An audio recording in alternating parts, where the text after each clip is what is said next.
welcome to episode number 64 of the NordCast. I think it's episode number 64. It is Thursday, July 25th, 2024. I am your host, Nordic97, who is bored as hell in the offseason. I think I said that last episode. I'm joined here with Carter. Carter, how we doing? Hi. We're doing good. I'm tired again, but I think I'll have more energy, so that'll be fun.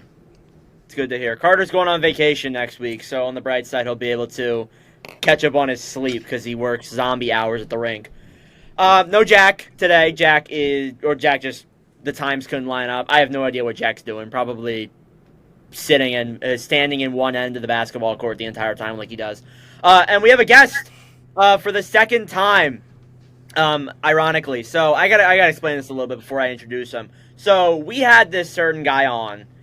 I think it was late April, early May. And it was the middle of the first round. I remember vividly, we interviewed him. We talked about Toronto versus Boston. Carter was on a cruise ship. Jack was doing God knows what. His audio was also not too great. It was just a disaster of an episode, and we were planning on uploading it anyways. But Carter his audio could not process because the internet on his cruise ship was about as good as the Jets were in the playoffs. Hey, we won one game, okay? Let's settle down. We won one game, and not one bit of my audio got uploaded. So my audio and my Wi-Fi was about as good as the Washington Capitals, okay? We can set it at that. All right, yeah. So it was an episode that got completely scrapped, and we're bringing him back on now in July. We have Zach Staden joining us today. How are you doing, Zach? What an intro. I'm doing great. I'm happy to be back on. I did predict my Leafs would lose. They did, and in fashion in Game 7. I believe you did say that. And, I'm just happy to be on and talk some hockey. Yeah, you are the first person ever to appear on their first episode twice.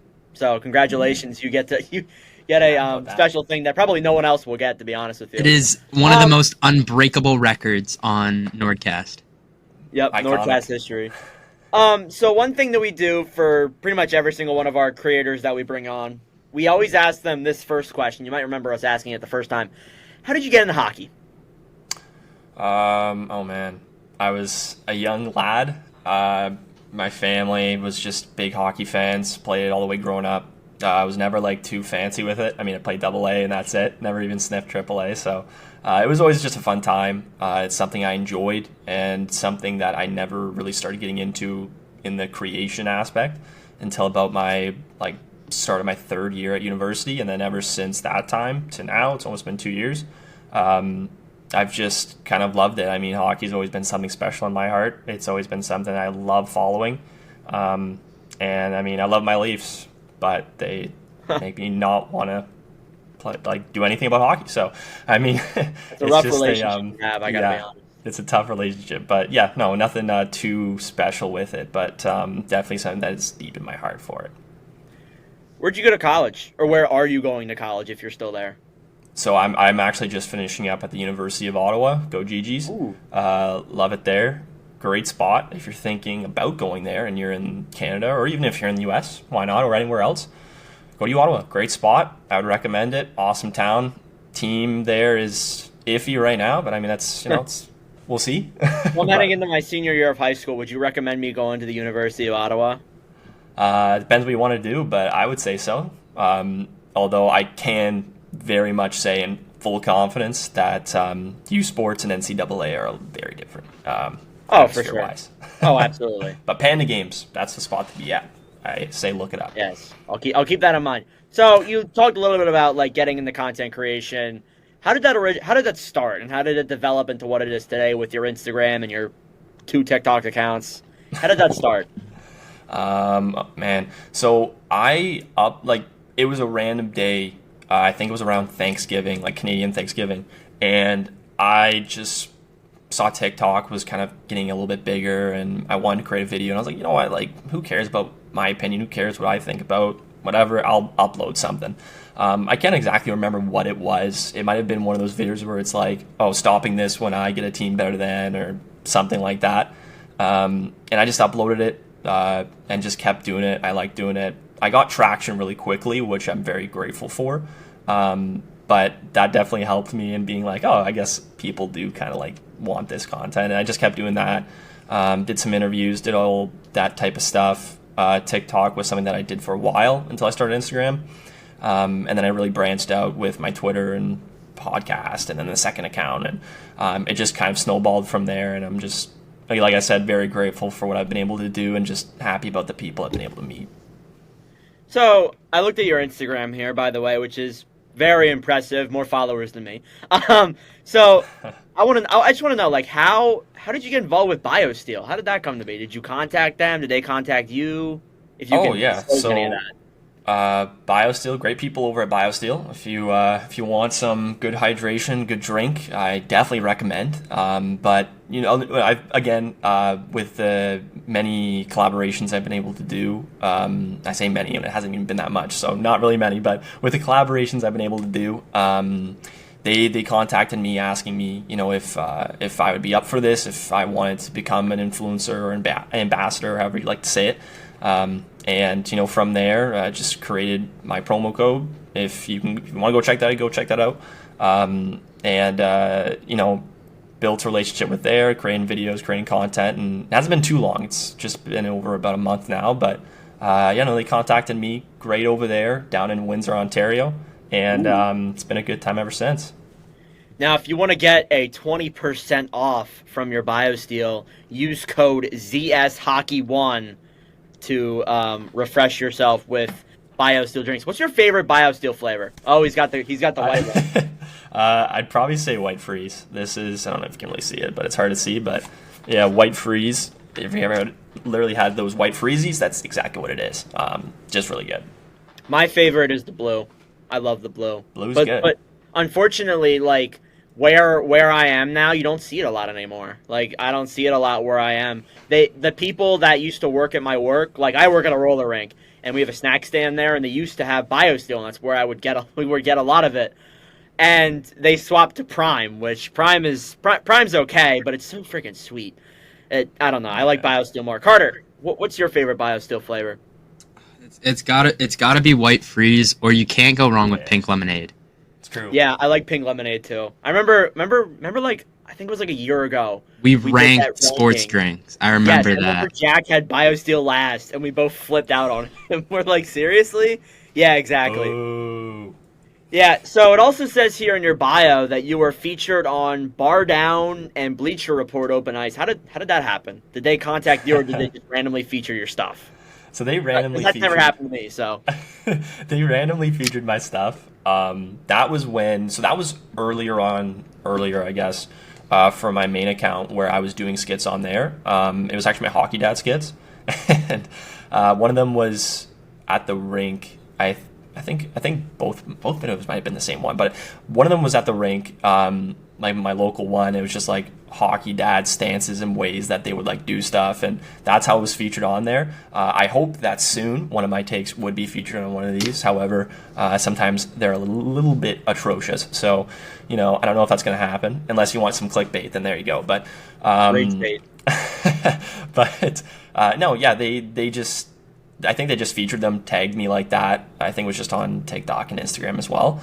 So they didn't really say anything. They just kind of did it, and I was like, okay, yeah, sure, great for me. But yeah, no, it's just some Hockey Dad stuff, just some skits there. I want to do more of those actually, but not right now. I can't.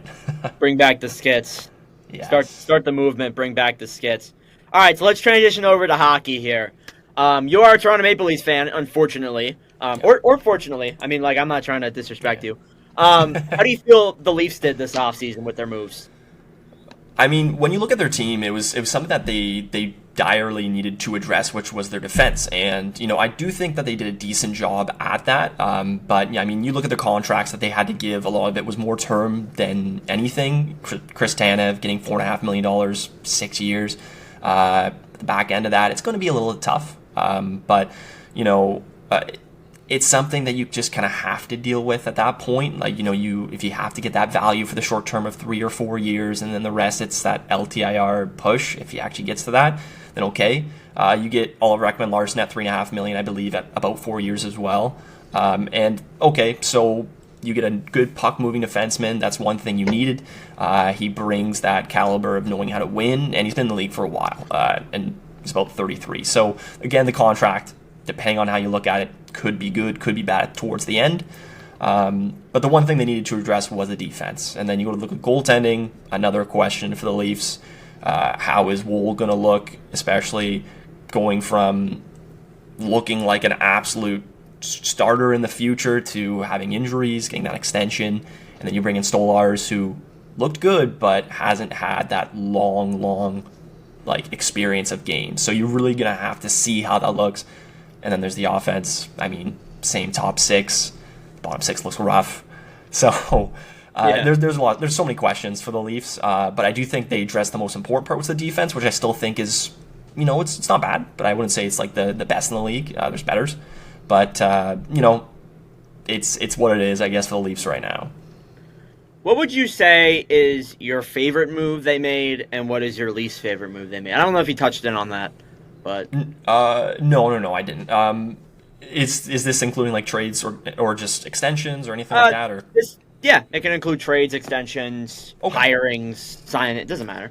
I mean, Craig Berube as the coach, I'm a really big fan of that. I don't know if that counts, especially for players in the offseason, but I really did like that addition. I think he should bring a certain type of feel to the Toronto Maple Leafs.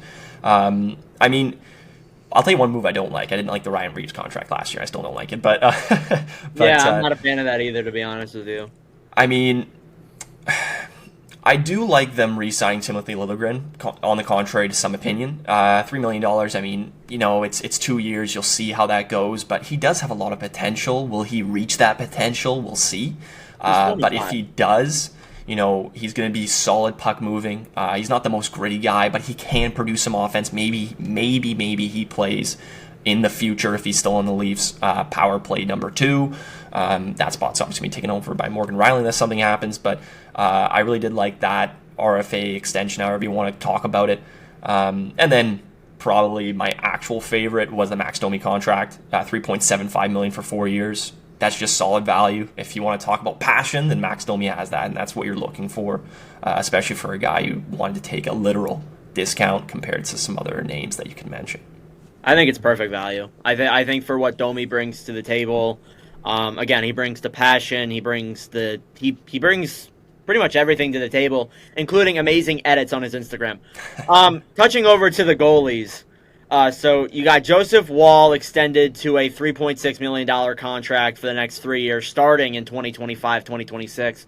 You got Anthony Stolarz locked up for the next 2 seasons, who was a backup in Florida, but did play pretty well and is also a NordCast legend. How do you feel about the goaltending? I know you kind of touched base on it a little bit, but I think Woll can be the legitimate starter, in my opinion. I mean, well, let's address the one thing. Stolarz was supposed to be a Vezina goalie, so let's just put that out there. Remember that he was supposed to be a Vezina guy. He was, yes. But I mean, that speaks to his numbers, right? Like, if you looked at his numbers throughout the season, you'd be like, oh my god. But then you look at the games played, like, okay. So for Joseph Woll, he could easily be a start in this league. We saw that in the playoffs. We saw that earlier in the year before he got hurt. I mean, that one game against the Senators, the one that pops out at me, when the game he got hurt, he was playing absolutely unreal. The Leafs shouldn't have won that. The Sens were all playing him.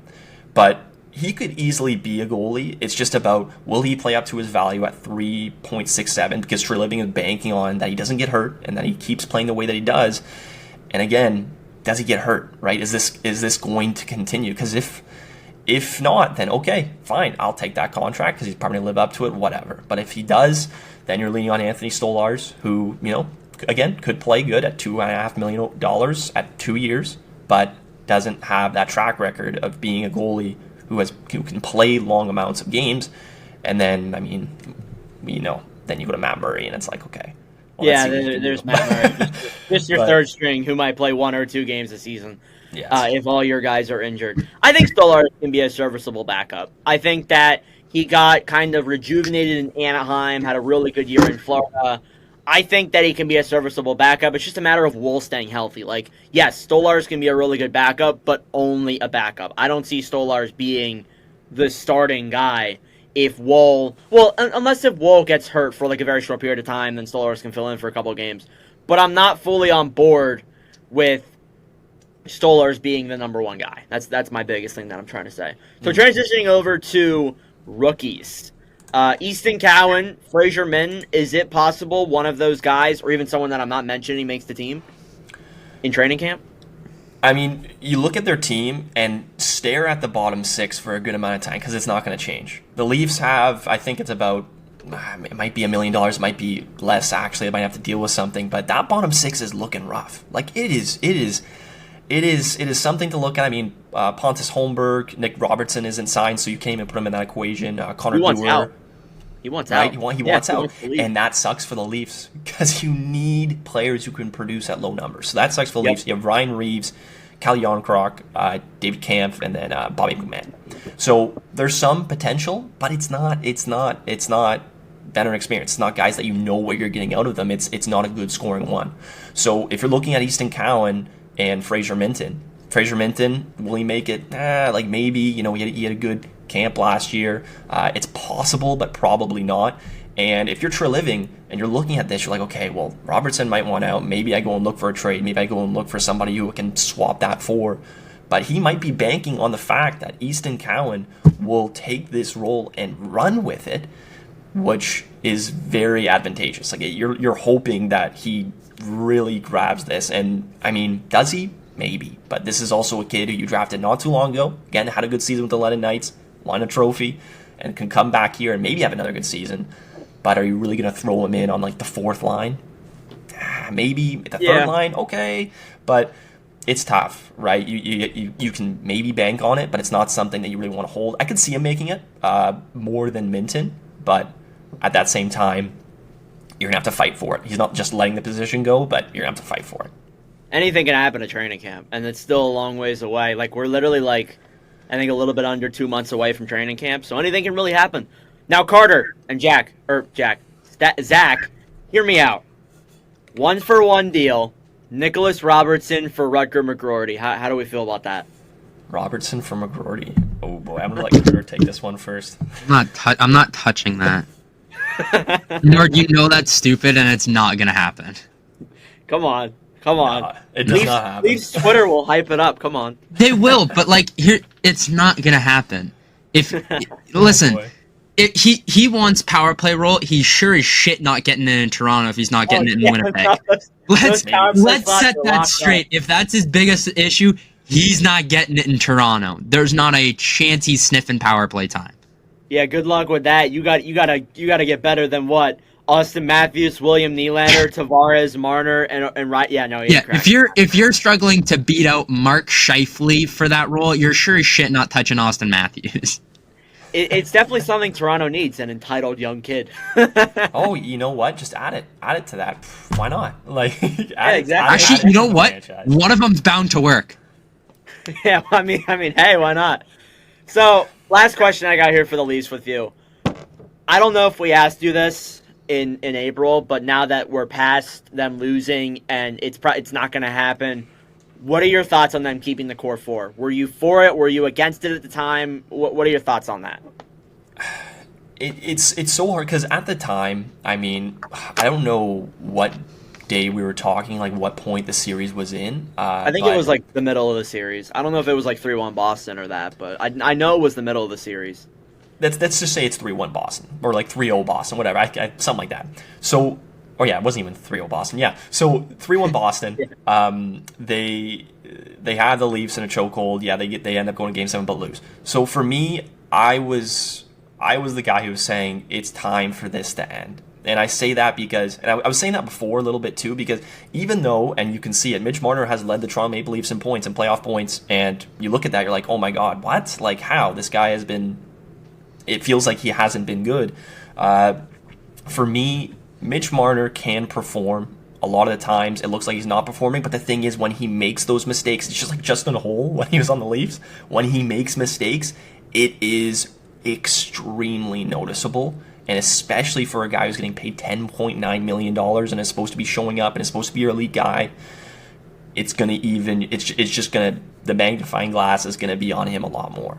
So for Mitch Marner, I wanted the core 4 to blow up, even though that, Tavares and him are coming off the books next season, potentially. I say that because Marner might actually get an extension. But for this specifically, I think that it would have been the time to do it. maybe you go and get some assets on the defensive end. Maybe you go and add a goalie or really spread out the wealth per se on the offensive side or on the forward, sorry. But I was under the impression that should happen because you're not trading Austin Matthews. You don't do that. You just gave Willie Nylander a contract coming off a career year, and he actually shows up in the playoffs. You saw it. Willie Nylander, man, guy fires me up. John Tavares, I mean, you're not trading that contract. Let's be honest. There's 1 year left. Okay, whatever. Yeah. But Mitch Marner's the only one that has value. However, now you want to trade him. So I say blow it up. It looks like they're not going to do it. Probably not going to do it, and it looks like potentially they might actually get him an extension. We'll see. But yeah, it's just an interesting time for Leafs fans, especially for the ones that wanted him gone. I think that they keep Marner. I'm at the point where they keep Marner. I think if there was an opportunity to trade him, it would have been in the off. It would have been before the draft. With Tavares, I don't know. There's a chance they just let him walk in free agency. There's a chance they bring him back on a more team-friendly contract. If Tavares came back on a team-friendly deal, how would you feel about that? I'd be fine with it. I mean, like, you've seen, like, you can see his production going down, and of course the number is not, like, $11 million is not going to be, I think he was like about 60-ish points. Okay, yeah, that's not an $11 million player, but you didn't sign him at that time for yeah, he was signed points. like, 2018, so. Right, so for Tavares, you just kind of have to, if he wants to take a team-friendly deal, which I could see it happen, his family is happy to be here, he wants to be in Toronto, and, we'll see how that looks next year. But if he signs on a team-friendly deal, whatever that looks like, and I'd hope for about 5 or less, but you kind of see what happens for that, but it's also how he feels, right? You know his value, he could walk if he wants, that's fine, but I'd welcome it, just depending on the role and what the number is. Yeah. Imagine he goes back to the Islanders. He just says, I got my stint with Toronto. It's not going to work out. Let's go back to New York. Oh, man. Imagine That'd be how that something. would work. So, I do have one more question for you. I just looked at this. Yeah. So, Matthew Knies has one more year left on his entry-level contract. What do you think his deal will look like when he re-signs? It could be soon. It could be like literally right now. Tomorrow he could sign. Or it could be down the road. What do you think the deal would be if he signed tomorrow or down the road? You looked at Matthew Knies last year, and you were kind of hoping for a little bit better of a season. I think he had about 35 points in just under the 82 games. So for Matthew Knies, you could be looking at a bridge deal. I mean, it's definitely possible for a guy like him. However, I could see the Leafs wanting to offer him something long term because you know what you're getting out of this kid. He works hard. He throws his body. He chips in on the points. Now you can say how you want to say that because he's playing with the bigger boys and maybe he's just getting that kind of flow off. But you probably I could see it being between about 4 to 5. On a term that maybe is longer. Now, if it's a bridge deal, then it's something different. Maybe you see about 3.5. But if I had to guess, I'm not the best at guessing contracts, but if I had to guess, you'd probably see about 4 to 5.5. And that's just being the Leafs with the cap and also banking on what type of player you think he's going to be. All of those things in between. Matthew Knies is probably going to be a Leaf. Knowing your luck, he's going to have a career year next year and score like 35 goals or something like that. Have an unreal year. That's just. I hope so, man. That's not great. No, that's not just Leafs. That's just like NHL. Like players will just have career years in their contract year. Well, Carter, you have any questions for Zach? I got one. Past and present, who's been like the one? Like, doesn't have to be just Leafs. Who's been the one player that you like have to watch play hockey? Oh, man. Like, you got nothing to do. You're like, I'm going to turn... Oh, this guy's playing. I got to make sure I watch him play. Who's your box office guy? Is it, like, other than the Leafs? Yeah, it could be Leafs, too. Like, it doesn't matter, but... I watch the Leafs a lot, so I'd probably just say Austin Matthews. The guy scores just on a crazy level. But if it's somebody that's not on the Leafs, I've weirdly become a Red Wings fan a little bit because of my fantasy hockey. But I love Dylan Larkin.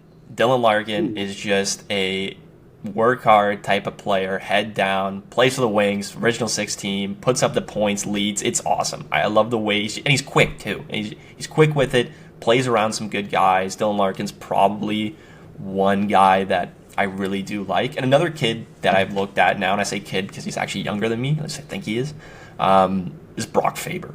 Like, He has the 1 year, and for me, I said this in one of my rankings. I'm like, I'm not going to put him higher than more to prove. But if he does this again, like, man, turning into a number one defenseman right off the bat, like, you kidding me? Leads power play, leads, like, he's good defensively. He almost put up 50 points in his rookie year, and there was calls for him to win the Calder over Bedard, which was crazy because he had 61 points. But you could debate it because he looked that good. So, for me, probably Larkin. I love his game. That's like the first one that popped in my mind. But a little bit of Brock Faber would probably be the one guy I'd look at too. Imagine Brock Faber and Zeev Buium together. That's like your pairing of the future right there. Man, we don't talk about it enough, but Minnesota, they have such a bright future. It's unreal. They have so many prospects in the pipeline. They just got a steal in Buium. They got that late guy, Anton Kiviharu, who was projected to be a higher pick like a couple years back. Yeah. Man, they could really have a bright future. Not adding in the guys they have too. Carter, any more questions for him? Yeah, I got one thing. This was one thing Nordic wanted me to bring up with you, and I'm glad you brought up Brock Faber and having something a little more to prove, because putting him in that tier, because Nordic wanted me to bring up, you have Jake Sanderson in that spot, and I know that is one thing that you got a lot of heat for on Instagram, especially from Nordic's co-host LeBlanc. You wanna? I'll let you. Listen, I think he does still have he's been a little shaky. I still think he has a little bit more to prove, but I'm gonna let you defend this take that you have. So I mentioned this a little bit early in the podcast, and like how I see players is that if they have like a really good year, like other than Bedard, because like it's absolutely exceptional, you know what you're gonna get. I like to see guys as I want to see it happen again, because you can't, like, my ranking was ranking Eastern Conference NHL teams top defensemen. I did this with goalies, wingers. The next one I'm gonna do is centerman. So yeah, I saw your list. They were sorry to interrupt. They were mostly good. It's okay. I don't. Everybody can have their own opinion. I'm okay with it. I'm okay with the debate. I'm okay with someone ripping me in the comments. It's okay. But for that specifically, Jake Sanderson, back-to-back 30-plus point years in the second year, so last season, he really rounds out his game, looks good. Going to be easily the number one pairing defenseman on the Ottawa Senators, unless Thomas Chabot just absolutely wakes up and becomes the guy they thought he was going to be. But for Jake Sanderson, like you said, Carter, he does have a little bit more to prove in my eyes. I want to see him take that next step. And you could put him in the solid, maybe the elite tier. He's not going to go in top dogs. He's not there yet. But like, let's look at the guys. Zach Werenski has done this for his career. Definitely hasn't lived up to potential, but still very solid. Moritz Seider, you can make that debate very much. Gustav Forsling, you could debate elite. For me, he's in solid. But if I look at the guys in there, Erik Karlsson, Morgan Riley, John Carlson, Dougie Hamilton, who have done this, for me, Jake Sanderson, he just needs to take like a little bit more of a step. I think he has more to prove, especially just doing a little bit more for a Sens team that badly needs something different. And I think he's going to do that. I really do think he's going to do that. So it's no hate to Jake Sanderson. I met the guy, really nice guy.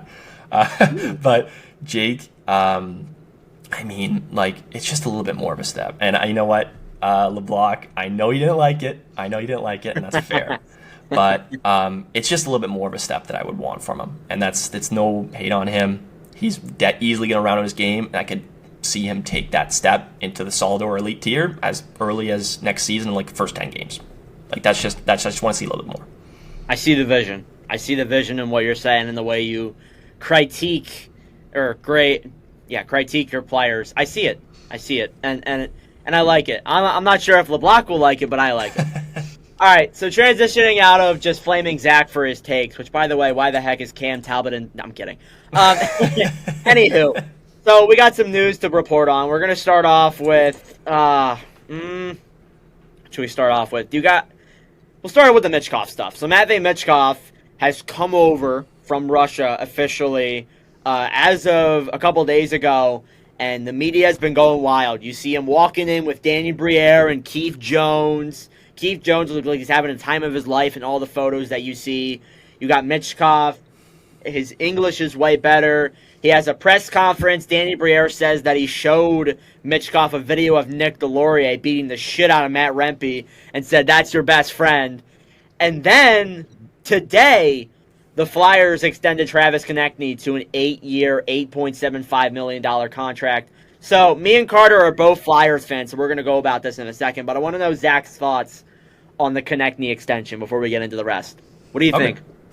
I mean, I didn't do anything like special. I think I just did like a post my story. But the Konechny extension it's what it is. I mean, like, you know, I think it was 8.75 for 8 years extension. I mean, Travis Konechny, solid player. He's a leader on the Flyers. And and just in the contract alone, you're looking for that when you're putting in a number, and that's great. I think I don't know if he's had 70 points, but he's had like a couple like 61s, maybe just under 70. Good player. 8.75, it's okay for me. Like, it's not like a steal of contract. It's not an absolutely atrocious contract. But for me, it's in the middle. You know what you're getting out of Konechny. Now, maybe in those later years, we'll see. He's 27. I mean, like, okay. So we'll see what you're going to get out of that. But I don't think it's the worst contract in the world. But is it great? No. It's just okay for me. It's okay for me. And that's okay with Flyers. They think they know where they're going with that. And that's fine. Pay the guy. But if you want to compare, well, you're going to have some interesting comparisons for contracts that were signed earlier. So, I mean, I have no idea where they're going. Carter, what do you think about the Konechny deal and Michkov coming over? What has been your view on this? So I'll start it off with Konechny because I feel like I'm going to get way more hyped with Michkov. So I'm going to start with Travis Konechny. I really like this deal for it, honestly, for the Flyers. I think you look at, Zach brought up comparison contracts. I think the one that's the most comparable is Timo Meier, and I think I'd take that Travis Konechny over Timo Meier, especially. I think Konechny puts up a little more points per game. He plays with a little bit more grit than Timo Meier for sure. He's got that edge. He's got that character that, you need in like a leader, and that's who Travis Konechny is. So I agree. I think that this is a great contract. My one thing is the 8 years at $8 million. I think I said this to my dad, and I really hope he finishes his career at the Flyers. But I would not be surprised if in the last year he gets bought out, because it's 34 years old at $8 million. But I don't. Travis Konechny's gotten way better every single year, so I'm hoping he can maintain that up for at least the next 3, 4, or 5 years. Because I think even with that, if you got to shell out like a $2 million overpay for him, if he's putting up a point per game, I don't think you're going to care for shelling out that little bit extra money there. But I'm very happy with that Konechny deal. I'll go into Michkov, but I'll let you speak on Konechny first, Nord. So I have been going back and forth with this literally all day. I made my TikTok, my initial thoughts. I was like, at the beginning of the video. Because I am still right now. So on the bright side, Konechny was looking at $9.5 to $10 million. I'm very glad they got him down to below $9 million, because if he signed a $10 million contract, I think I would quit my fandom as a Flyers fan. But I think it's a good contract. It's just a matter of like, it's interesting because I compare it to somewhat a little bit of the Timo Meier deal. Meier was signed to, I think, actually less than Konechny, or a little more than Konechny's being paid right more. now. Yeah, I think he's like 8.8 or something like that. The thing is, though, with Meier is that the Devils have a really good team that they signed him to that contract, and the Flyers kind of have a mediocre team, to be honest. I look at this team overall. I don't know what to think. I think right now it's a good contract, but I think it shows that they're believing in that the fact that they're going to turn this team around into a contender within the next 2 or 3 seasons. I don't know if I can see that. I don't know if I can see that deep and down my heart, this team being a cup contender by 2026, 2027. But anything can happen in 2 seasons, so I have no idea what to think. Carter, back to Michkov. How are we feeling about Michkov? Well, I don't think Zach spoke on Michkov, so I'll let you. Did you? I can't remember if you did or not. No. All right, I'll let our guest start off by talking about Michkov. Yeah, sorry. What a horrible host I am. Well, no, I just didn't even say anything about it. I just I thought it was like connecting, and then we're gonna do it. Yeah. Anyway, Michkov. One thing. Let me be honest. He's a Leafs fan, so he sees Michkov coming over. He's like, "Yay, yay, terrific!" Now they have a better goal scorer than Austin Matthews. Ooh. All right, I'll let you keep talking. I had to get a Leafs chirp in. We'll say, so the one thing we saw in that, and then when he came over, You look at the smile on Danny Briere, man. You know what he's doing. He's like, man, I'm turning this team around with these draft picks. Oh, yes. Like, Matvei Michkov, like, you didn't think you were going to be getting this guy this early. And if you're a Flyers fan... But we did not. I am excited. I am so excited. I'm a Leafs fan. I'm excited to see this kid play. He could easily win the Calder. He's going to have some competition very much. But, like, this is we got a steal. And, then, like, at the time and now, it's extremely, like, I'm getting goosebumps talking about it because I'm so excited to watch this kid. Like, Matvei Michkov is his shooting ability, creating space and opportunities on his own. Like, this is a kid that can do it. He can run a play, he can run a line, whatever, power play, however you want to say it. He is the it factor that you look for when you're describing a prospect. And for Matvei Michkov, it's hype. That's what you're looking for. And for Flyers, this is exactly what you wanted. This is a team who definitely, like, overachieved last year and then towards the end kind of, had that tough bounce. But for them, this is the guy that you want coming in after a season like that. Give the fans some hope and build around him, and whatever you want to think about that with the Konechny contract and having him there too. Okay, that's his best buddy, just like Nick Delorier is when he's on the ice. But for this specifically, Matvei Michkov is exceptional talent. There was a point in time where people were talking about him, not comparing him to the full extent, but in terms of skill to Bedard and just that little tier lower, I'd be so excited. And as a Leafs fan, I'm excited. As a hockey fan, I'm excited. And for you guys, I'm extremely excited because that's going to be some fun hockey to watch. And I hope that when he comes over, you grab a tarp because that's going to be a damn nice tarp. He's got to be, let me just say that he has got to be the most humble Leafs fan I've ever met in my life. I feel like if we were talking to another Leafs fan, he'd be like, Matthews is way better than... Yeah, what a humble guy this is. Matthews is better. I just like to say that Matvei Michkov versus Cutter Gauthier in the Calder race is going to be movie-worthy. You better mark your tickets for when Anaheim comes to Philadelphia because that is going to be one hell of a game to watch. I remember even Carter said in a podcast episode that he would come down to Philly to watch them play the Ducks. Oh, so Carter, I still mean that. I will be there. I don't care. I don't give a fuck. I will be there for that game because the amount that is probably going to be the loudest. It's okay. I was going to say Wells Fargo Center, but it's not Wells Fargo Center anymore because they completely ditched that name. Wawa Arena. Yeah, the Wawa place. That's going to be the loudest that place has ever been since probably playoff hockey in Philadelphia.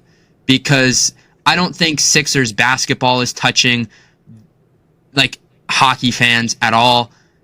That place is going to be louder than anything. And I am so excited to try and be there for that. Because that is going to be a once-in-a-lifetime experience. I don't care. The Flyers could be winless at that point, and that arena is still going to be packed. I will put money on that. Oh, but yeah, absolutely. I'm getting off topic here. The main topic here is Matvei Michkov. Holy fuck, am I excited. He comes off the plane. He's walking out with Danny Briere. The first picture of him, he's wearing a Philadelphia Phillies hat. You cannot tell me this guy was not excited to come to Philadelphia. Prepare for disappointment. That's all I'm going to freaking say, though. Prepare for disappointment wearing a Phillies hat. I mean, they are first in the league, so I can't really, or are they? Yeah, they've been kind of mid. They are. But anyways, I'm so excited. As soon as I am able to buy a Michkov tarp, that is going to be the first.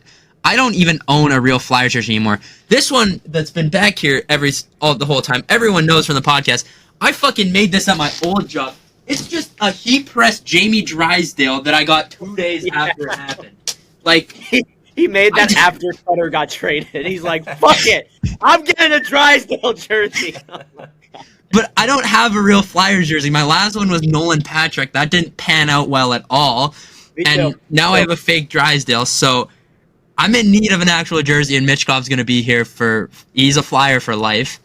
I hope.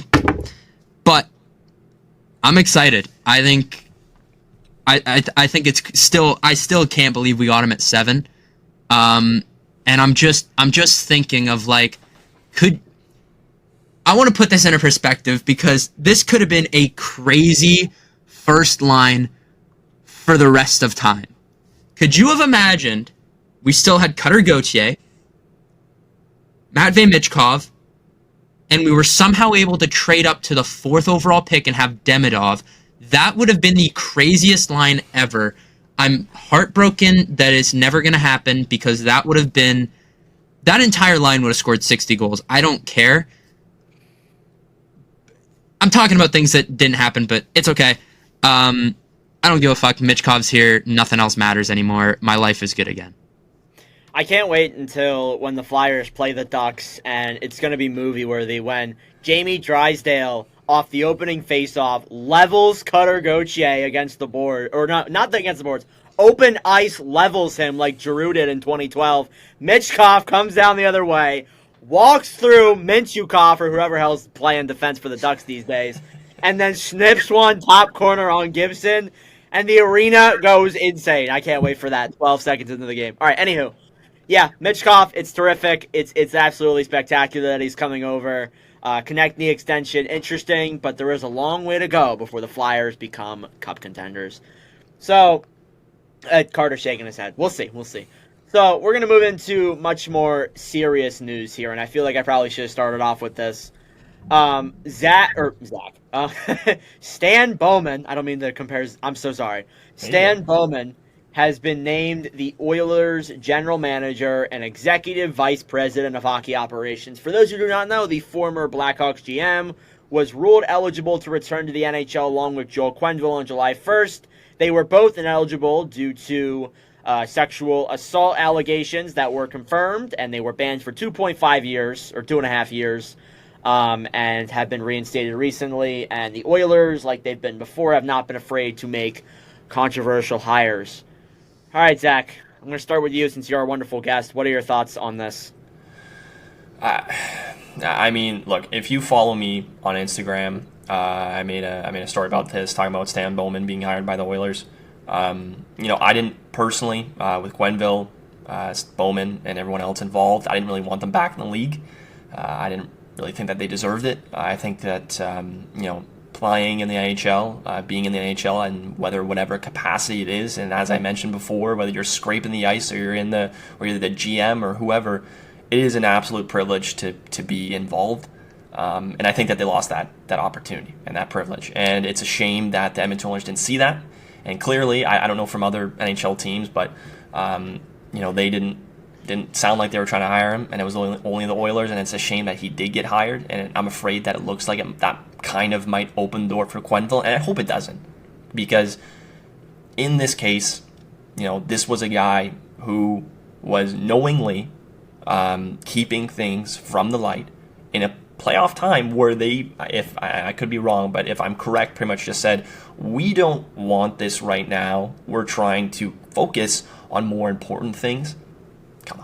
Like, it's tough to see that, and you know what, he can say what he wants if he talked to Kyle Beach and had conversations with him, which I would hopefully expect him to do, whether that means apologizing or checking in on him or doing whatever, but I don't really think that condones the behavior. I don't really think it makes it better that you told him about it, and for me, it's just tough to see. Like, I don't care what relationship you have with the guy prior to, during, or after, that being Stan Bowman with the Edmonton Oilers.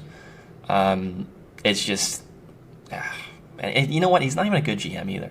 Like, he took over the Chicago Blackhawks at a time where they had all the pieces. Like, they had everyone that they needed.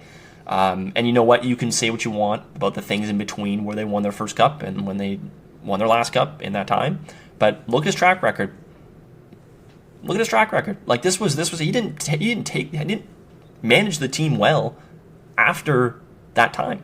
He didn't try to keep it going. He didn't try to and remember, this was the guy, Brandon Saad, if you know what I'm talking about. Yes, I was going to bring this up. He traded Brandon Saad 3 times. Brandon Saad 3 times. And also responsible for Artemi Panarin. But there's so much you can say about him, but the real thing about this is that, he shouldn't be in the league. He shouldn't have been allowed back in the league. You can have your reasoning for it. I don't care. He shouldn't be allowed back in there. For somebody who wants to work in hockey, wherever that takes me, whether it means I'm working for a team, myself, talking about it, I don't know. It's just, it's really awful. Scandal aside, let's say that was pushed aside, and he's not even a good GM. Like, as Zach said, again, he traded Brandon Saad 3 times. He moved out Artemi Panarin for Brandon Saad. He made one of the worst trades in recent memory involving the Seth Jones deal. And I remember at the time, because I made videos at the time. The podcast wasn't around, but I made videos at the time. And I remember just getting so pissed off with the moves that he made. Because he saw Chicago in that weird bubble year, kind of do well, and he was like, oh, we're a playoff team. Let's go to the playoffs, guys. And then he goes trades for Seth Jones and moves out young defenseman Adam Boquist, a first-round pick, which was taken with Cole Sillinger. Sillinger's been on and off since then, but he can still become a solid player. They traded their 2022 first-round pick, which was selected with David Jiricek, or was it Jiricek? I'm not 100% sure, but they definitely, I think they got, I don't remember, I have to look that up. They traded their 2022 first-round pick, which was top 2 protected, so I'm assuming that they didn't use that pick, they didn't get that pick back, and then it was just so weird. And they signed Seth Jones to an 8-year, $9.5 million extension that just made 0 sense, and the Blackhawks just bottomed out the following year. The scandals were involved, and you know what? They got Connor Bedard! So, that's just how it is. But I think this is really stupid. I don't know why the Oilers would even entertain this. On a level, I don't agree with it. I want to say this first. I don't agree with it, but on a level, I can understand why Quenneville would get hired, because he actually has a good coaching history. I would understand Quenneville getting hired. I wouldn't agree with it, but I would understand it. So, yes, they did get David Jiricek in that, with that Chicago pick. So Chicago could have gotten Cole Sillinger or David Jiricek with their picks. Instead, they ended up with what? They ended up with Frank Nazar and Korchinski, which I guess is somewhat better, but they didn't have either of those picks. So I don't know what to think. But Carter, where do you stand on this? I know you're the last person to talk, so you're kind of just repeating us, but where do you stand on this? I don't know.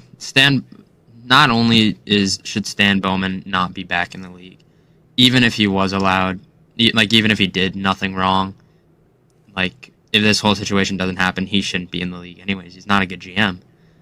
He's not. But I don't know what the Oilers see in him. I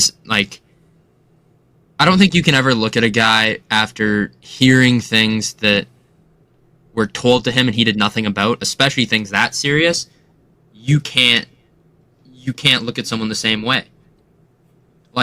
If I told you that, I knew that this person killed someone, but I didn't say anything, you would look at me completely differently, right? Yeah. The amount of respect that Stan Bowman is not going to have because of this whole situation, it's going to hurt the Oilers more than anything. You can go after any GM who has at least a little bit of respect left in the league, and you can make something happen. But Stan Bowman has no respect in the league. I don't get it. So not a good GM. He's not a good person for that. It's horrible. And then obviously this, as you said, or one of you two said, this is going to open the door for Quenneville to come back. And is he a good coach? Yeah, he coached some good Chicago teams, right? But it's the same thing as Stan Bowman. He knew about this. He did nothing. He's going to lose a lot of respect, and especially when the respect comes from in the locker room. You're face-to-face with the players every day. You need as much respect as possible. You'll have the respect as a coach, but they will not respect you as a man.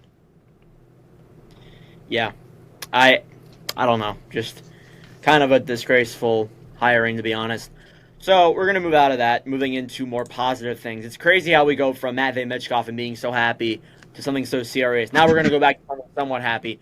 What is happening to the remaining restricted free agents currently? So there are a lot of guys who are coming off of entry-level contracts or guys who are coming off of bridge deals who are still restricted free agents on their respective teams. And today we're going to talk about what their contracts could look like with their new team. So we're going to start off with two free agents on the same team, Lucas Raymond and Moritz Seider. So let me pull up the Red Wings cap wages, cap space real quick. Shout out to cap wages.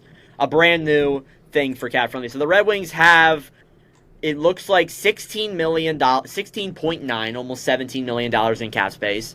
And they both need to sign Raymond and Seider. Do you guys think that it's possible? I'll start with Zach. Do you think it's possible that they both get locked up to the same contract? If so, how much? I think you can easily see it. I mean, you look at Moritz Seider, a guy who, throws the body, puts points on the board, does a lot. We're talking about Sanderson with him. They're both extremely good defensemen, and they're going to get paid. They are going to get paid, and that being Lucas Raymond as well, a guy who was up there leading the Detroit Red Wings in points, along with some other guys too. And you could easily debate them having something between about $7 to $8.5 million, whatever they'd be looking at, and I wouldn't bat an eye. I really wouldn't. And if they got less than $7, all the Steve Yzerman, maybe the Yzer plan is working finally. But for both of them, you could see very similar contracts. And like I said, I wouldn't be surprised. And I could see it between that $7.5 or $7 to $8.5 million long term. These contracts are complicated. There's another contract that I'm thinking of in my head that I know we'll probably talk about that I don't really think should be complicated, but with Moritz Seider and Raymond themselves, you could easily see very similar contracts, and they're probably going to look really good in the future once signed, especially with the cap going up. So Quentin Byfield got signed to, I think it was a 5-year, 5.5. Let me look real quick. So a 5-year, $6.25 million deal. Do you guys see Raymond and Seider getting paid more than them? Yes or no? Yeah, 100%. Yeah. Do you guys think Raymond and Seider could get paid more than Travis Konechny, who just signed an 8-year, 8.75? Konechny's a little different because he's a little bit older, but do you guys see that happening? I could see them getting north of 8 for sure. Yeah, I think Seider I think will make more than Raymond, because he's got the Calder, and I think that, don't get me wrong, Raymond had a great year this year, but I think that if I had to pick, I know they play two different positions, but I think Moritz Seider's a bigger piece to that team than Lucas Raymond would be. I don't know. I never viewed it that way. Do you think they'll get? You guys said north of 8. Are you in the camp that he will get paid more than $9 million or lower than $9 million, or is it just in between $8 million? I'd say lower than 9. It'd be around 8.5, I think. Yeah, that's kind of. I think honestly, they have $17 million in cap space. Lock both them up to an 8.5 for both. If you could get them for less, that's spectacular. But I think maybe even just 8.5 for both would be awesome. Moving into the next two guys, the Carolina Hurricanes are in a pickle. The Red Wings are in a much better spot. But the Hurricanes are, I guess, for the term of a better word, they are in a hurricane right now. They have $8.1 million in cap space, and they are desperately in the need to sign Seth Jarvis and Marty Necas to contracts. So Jarvis is coming off of his entry-level contract, and Necas is coming off of a bridge deal, which was worth $2.5 million. So I'll ask you guys this question, because the Hurricanes might not be able to keep both of them. Who would you say is more valuable to the team, Necas or Jarvis? Well, I feel like we spoke on this before, Carter. Carter, go ahead. It's Seth. It's Seth Jarvis. It's Carter's boy Jarvis. I think that's blatantly obvious by the way both these guys play. Seth, where do you stand on that? I mean, honestly, at a standpoint for the team and just value-wise, it's Seth Jarvis. I mean, that Jarvis wants to stay. You know what he can do. He can score. He's a good guy in the room, from what it looks like. And then, not to say that Necas isn't a good person, but, it looks like he might want to leave and, he doesn't want to stay. And, that can rub off some people the wrong way. Some might look at that and say, okay, you know what? Do what you want to do. Go get your contract. Others may look at, you're quitting on us. Okay, that kind of sucks. So, from a lot of perspectives, I'd say Jarvis. Necas is a very good player, but I don't see him staying. Maybe he does on a year. Who knows? So Jarvis had 67 points, 33 goals in 81 games played this past year, which was, I think, a step a massive step from the year before. He had 39 points in 22-23. Necas this past year actually had the opposite. He went from a impressive 70-point season to a 50-point year in less games played, I believe, though. So he did miss a couple games in there. But regardless, it was a much worse year for Marty Necas. I think if you were to lock both of them up, it would be both to $4 million contracts. But I think Jarvis is way more valuable than $4 million. Do you guys think? I am of the camp that I think Jarvis would get paid more than Byfield. What do you think? Yeah, you could easily see it. Byfield is a different player than Jarvis. Jarvis scores, and those are valuable in the NHL. So I could see him getting more than Byfield. That if you got, what was it? I think Byfield got 5.5 or something like that. And then if you said 6.25. Yeah. So if Jarvis gets a little bit more than that, or 6, is it a lot? Yeah, it's a lot. But the guy can score. You know what you're getting out of him, or hopefully at least for the next year. So that's how I see it. Yeah. Moving into the next. Oh wait, Carter. What was I going to ask you? Oh, moving into the next player. I don't know what I was doing. Cole Perfetti, Winnipeg Jets forward, has, even though been barely cracking the top 6, been barely cracking the Jets lineup, he has been a very impressive forward for the team. Carter, he is coming off of his ELC. How much are you signing him to if you're the Jets? If you're Kevin Cheveldayoff right now? Actually, no. If you're GM Carter, what would you sign Perfetti to right now? The Jets currently have, if I can find them here real quick, they have $6 million in cap space. Well, if I was GM, I think we would have a lot more than this much in cap space. All right. Yeah, fair enough. Because probably Rutger McGroarty would have been gone by now, or whatever. No, Stanley would be in China right now. That's very fair. I don't know. I think I'd have to see him play a prominent top 6 role before I'm shelling out money to him, because I'll be honest, he has the potential to be our number 2 center for sure. But he hasn't been given a fair shot. That's what I'm going to say. He has not been given a fair shot to play. We've been playing him on a checking line, and we've been playing him on the 4th line. We have to start putting him on the 2nd line. All that is hindering him right now is his confidence, because we're not giving him ice time. And he hasn't gone out and complained about it or anything like that, as far as I'm aware. He might have been, I don't know, and it hasn't gotten out. I don't know. But what I am going to say is, they got to give him some real ice time. But that's what our coach is going to do this year, is he's going to try and give the young guys some top line minutes. So hopefully that's what happens. But yeah. So are you of the camp that he will get a bridge deal? I think he will get a bridge deal, yes. So I'm looking at the guys here. It looks like, do you think he will get more than $3 million? Do you think? He should. I think $3 million is probably fair for him. Yeah. Probably like a 3-year deal. As I feel like I know Cole Perfetti's potential. I've watched this guy play, but he's just been, the amount of posts this guy hit last year was insane. I think if the Jets are like, this guy is going to be our future, I think you could sign him to a long-term deal at $5 million. And if his potential pans out, I think you're looking at a great contract. His potential doesn't pan out and he stays kind of how he is, looks like a little bit of an overpay, but I don't think you're sweating over it.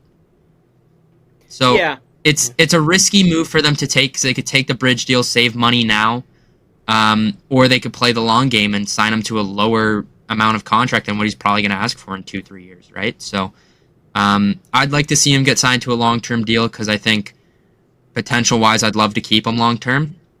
And I also kind of think that he's only going to get better, so it'll just save the Jets a lot more cap kind of down the road. Yeah, I'm with you. I think Perfetti would work out on that type of contract. There's actually a lot of interesting names here on the list. I've been looking through it.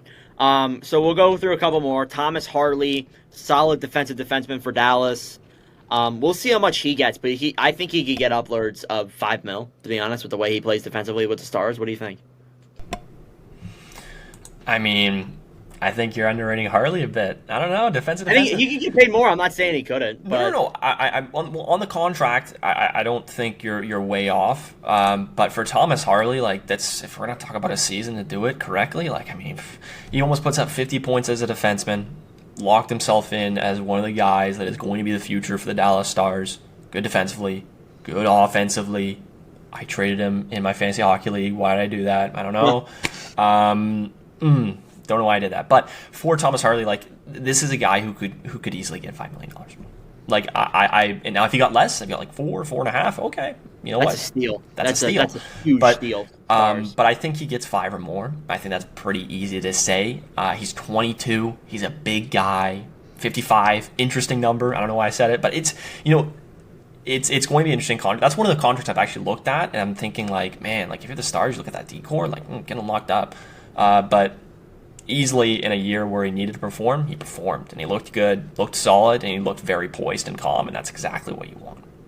Yeah, for sure. Again, I might be underrating Harley there. I think Harley's been an incredibly valuable defenseman for the Stars. Kirill Marchenko's on this list. I would see him getting probably around the Perfetti deal, maybe a little bit less. I think he gets somewhere around that contract. I don't think he gets locked up to an 8-year extension, but then again, it is Don Waddell, so who knows. Matthew Beniers. We'll touch on Beniers and then 2 more guys. So Beniers had statistically a really down season this past year for the Seattle Kraken, as did Seattle. You know, in 22-23, they make it to the second round. They were 1 game away from the conference finals this past year. They take a massive step back, miss the playoffs, and, you know, overall it wasn't a great year. Beniers had 77 games played. He only had 15 goals this past year for 37 points after having a Calder-winning 57 points in 80 games played in 22-23. So I think that the best case to go here with Beniers is a bridge deal. And it's not going to be... I think he probably gets paid more than Perfetti. Maybe? What? More than Harley or less than Harley? It depends. I think he's definitely less than like guys like Jarvis and Raymond, but I think that he would get paid more than Perfetti. I don't know about Harley, though. What do you think? I mean, bridge deal is definitely on the right track. Bridge deal is on the right track. It's a phone call here. Sorry, I got to take this. I'll be right back. Okay, so for many Beniers, I mean, bridge deal's on the right track. I could see him getting about $4 million and in that range. I don't think he gets close to 5, like say if you said like a 4.8, but I could easily see him getting like a 4.175 weird type deal.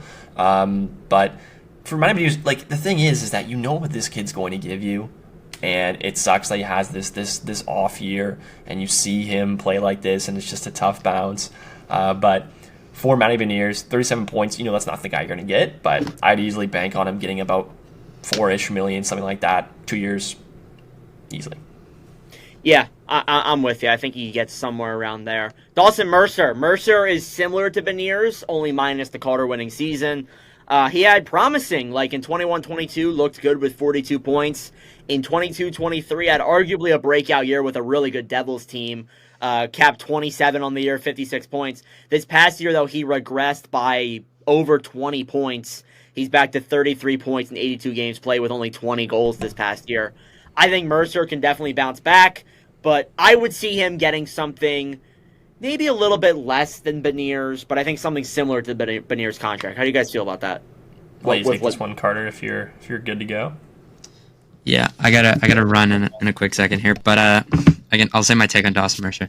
I really like Dawson Mercer. I think he fits in really nicely in that role with how he is. I don't know the kind of contract he gets because if you're looking at a guy who is up 1 year and then just fell down, do you buy the dip or is it just going to keep tanking? I think, if I'm the New Jersey Devils, you got Jack Hughes on a great deal when he was down low and in the dumps. Like getting Jack Hughes at $8 million is such a steal. Like it is such a steal. So you're not going to get Jack Hughes play out of Dawson Mercer, but I think you could sign him to a really nice team-friendly deal, and I think Mercer does want to stay in New Jersey. So I think you could get him on a nice team-friendly deal for long-term, and I think it would look like a great signing for the Devils. Yeah. And the last guy that I want to talk about here before we end off this episode is Jeremy Swayman, the only main goalie on the market.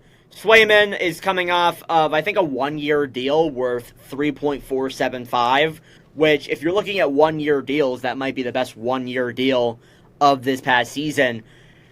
He's going to get a lot of money. But where exactly in that range does he get a lot of money? What do you guys think?